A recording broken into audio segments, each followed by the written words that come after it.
Welcome to episode 58 of the Pulse of Physiology. I'm your host, Dr. Jim Davis, and today we're exploring the control of breathing, a complex process regulated by both central and peripheral chemoreceptors. By the end of this episode, you'll understand how chemical signals influence ventilation, the different types of breathing patterns, and why hyperventilation affects breath holding ability. So let's get started.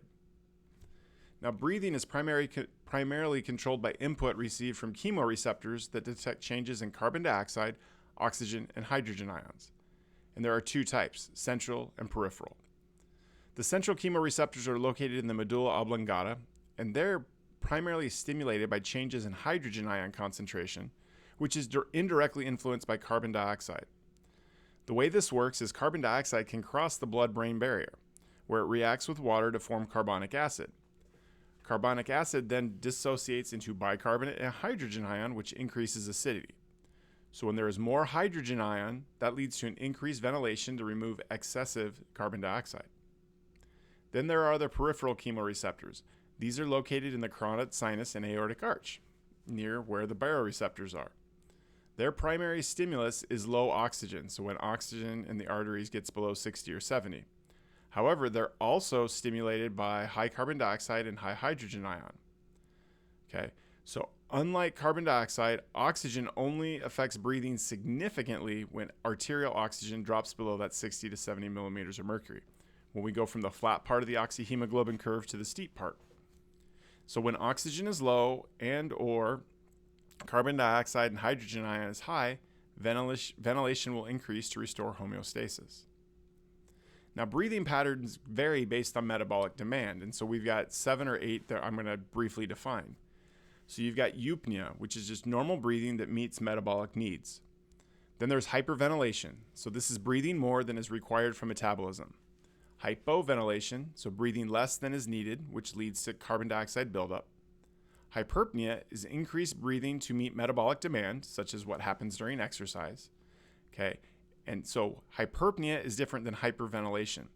Hyperpnea is I'm breathing more, but that's because I need more oxygen and need to get rid of more CO2. Hyperventilation is I'm breathing more, but I don't necessarily need to. Then there's tachypnea, which is also known as panting. So this is rapid, shallow breathing. I think of this when I think of like little kids that we say are hyperventilating when they get upset and they that kind of thing. That to me is tachypnea. Then there's dyspnea, and dyspnea means difficulty breathing. And then finally there's apnea, which is the temporary cessation or ending of breathing. Now normally, the primary drive to breathe comes from rising carbon dioxide levels and not falling oxygen levels. However, hyperventilation lowers carbon dioxide levels, which delays the breaking point when the urge to breathe becomes overwhelming. At rest, the breaking point occurs when carbon dioxide increases by 4 or 5 millimeters of mercury, or about 10%. Or arterial oxygen decreases by about 40 millimeters of mercury, which is about 40%.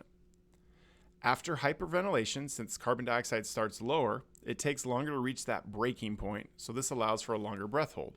And I believe this is something you'll do in lab. Now, ventilation increases before chemoreceptor stimulation due to signals, or can increase due to signals from the motor cortex to the respiratory centers. This is what happens during exercise. Have you ever noticed that before you exercise, your breathing actually starts to increase? A lot of times we'll see this like people getting ready for a race or football players, that sort of thing. It's because this is an anticipatory response to ensure oxygen delivery meets the soon to increase metabolic demand. So to summarize, central chemoreceptors respond to CO2 via hydrogen levels, while peripheral chemoreceptors respond to low oxygen, high CO2, and high hydrogen ion. Carbon dioxide is the primary driver of breathing, with oxygen playing a role only when levels drop significantly. Hyperventilation reduces carbon dioxide levels, which will extend breath hold time. During exercise, breathing increases before chemoreceptor activation due to neural input from the brain. Basically, one part of the brain is talking to another part. Seems like a good idea. So that's it for episode 58 of Pulse of Physiology. I hope this episode has clarified how breathing is controlled and why carbon dioxide levels are the dominant regulator of ventilation.